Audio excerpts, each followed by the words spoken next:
Welcome back to the San Juan Islands Western Bluebird Project Volunteer Video Training Series. My name is Kathleen Lewis, Stewardship Manager for the San Juan Preservation Trust.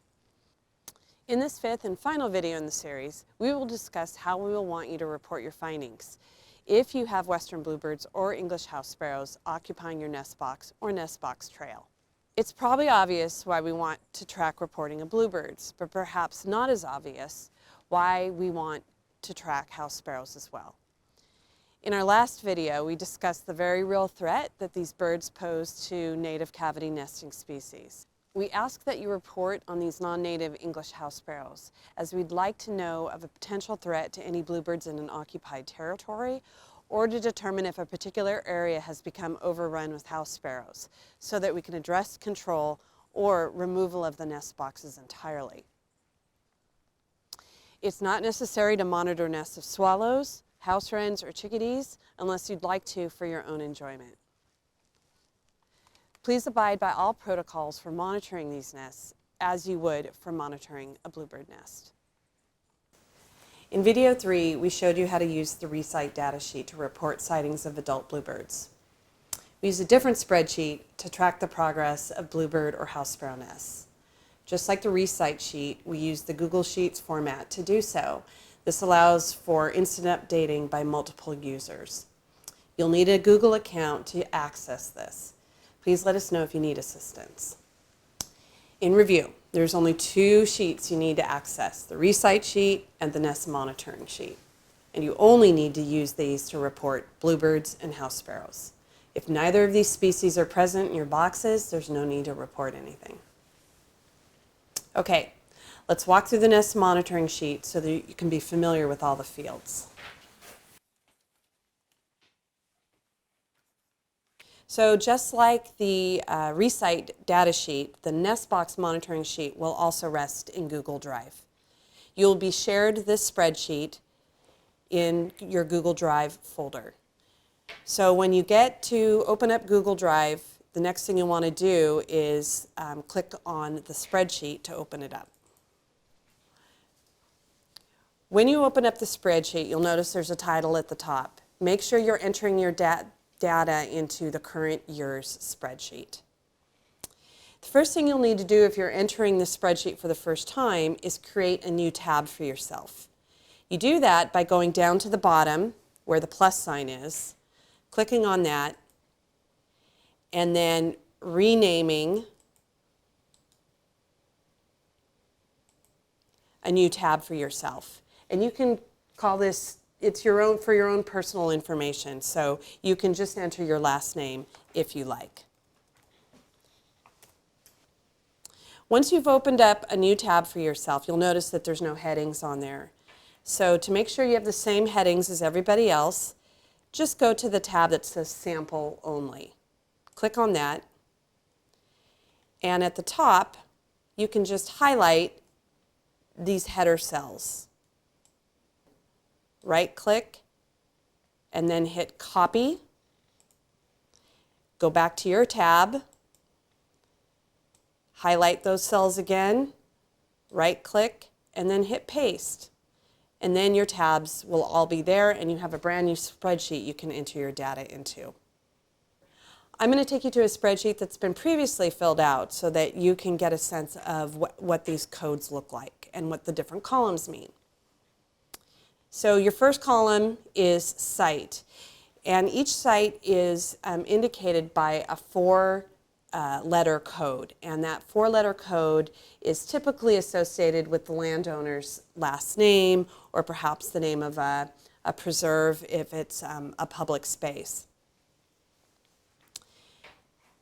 Column B is observer name. That's your name. You can go ahead and fill just your first name in there. Of course, date, self-explanatory, the date of your observation. And just a reminder that we do like to have you fill in this information as soon as possible after you make it. Those of us that are coordinating the project find it really helpful to have real-time information so we can keep tabs on how these nests are progressing.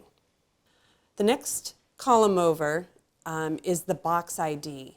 Now each nest box on a territory will have an individual number associated with it. And that will be delineated on the map of the territory that you were given. If this is a new territory and a box ID number has not been established, just let us know and we'll get one assigned. This helps us track exactly which box these birds are occupying. The next column over is column E, and that's where you put your species code in.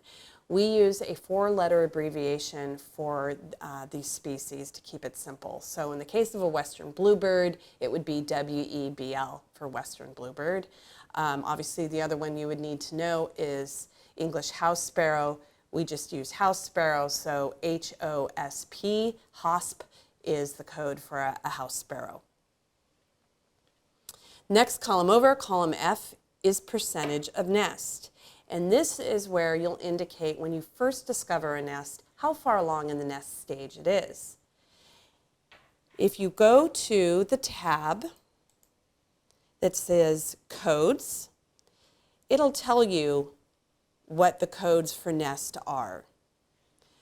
One is trace, meaning there's just maybe a few little pieces of grass in there. They're just getting started. 2 is less than 25% of the nest complete. 3, 25 to 75% complete. 4 is more than 75% complete, and 5 is complete. Now, these can be difficult to determine if you're kind of new to looking at these nests.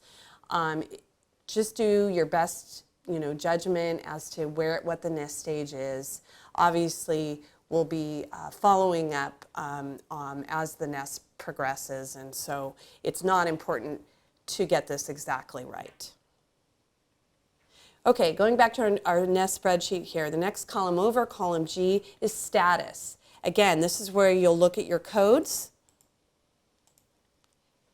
and this will tell you what these codes mean. So let's say you check the nest box and it's empty, well then you just enter E for empty. If the birds have started nest building, put NB for nest building. If they've started laying eggs, that's EL, egg laying. And then I is incubation, if you're pretty certain that they are incubating. Once the young hatch out and the parents are actively feeding, you would use F for feeding.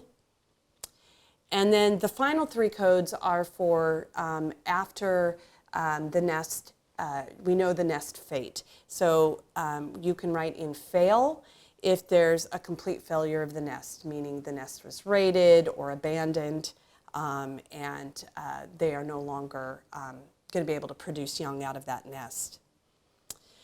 U is maybe unknown. Perhaps there's eggs still in the nest, but you haven't seen the adults around for several days. You're not really sure if they're still incubating or if the eggs are viable. You can put in U for unknown, and then be sure and add a comment in the comment section about your observations.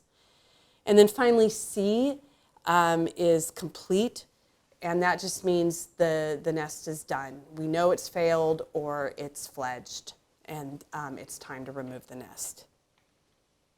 The next column over H is pretty self-explanatory. It's just number of eggs. So if you have an active nest, you're just going to report on numbers of eggs. The next column, I, is number of young. And this is just where you indicate the number of young that are alive and progressing in the nest. The final column, J, is action, and that means you're either monitoring it or you're removing the nest. So you just put an M if you're still actively monitoring, and if the nest is done, then you would put R for remove, meaning that particular nest attempt is complete. Okay, the final column is the comment section, and this is where you're going to be able to write down any of your observations. If there's anything of interest, perhaps you see another bluebird in addition to the breeding pair at the location, or perhaps the juveniles from the first nest attempt are still present and in the area.